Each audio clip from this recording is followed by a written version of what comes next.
ঘুমন্ত চোখের পাতায় নীল পদ্মের পাপড়ি আঁকি, আর আকাশের অনেক উঁচু থেকে তার ঠোঁটের উপর তারা ঝরে পড়ে, ঝরে পড়ে,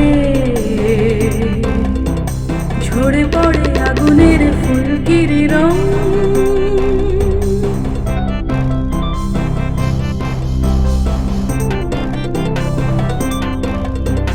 নিদ্রা গাঢ় হয় আরো, আরো বেশি রাত্রির গাঢ়, ছুঁয়ে ছুঁয়ে জোনাকিরা উড়ে যায় গুপ্ত নিথর ঝুমন্তরে। ঘুমন্ত চোখের পাতায় নীল পদ্মের পাপড়ি আঁকি, আর আকাশের অনেক উঁচু থেকে তার ঠোঁটের উপর তারা ঝরে পড়ে,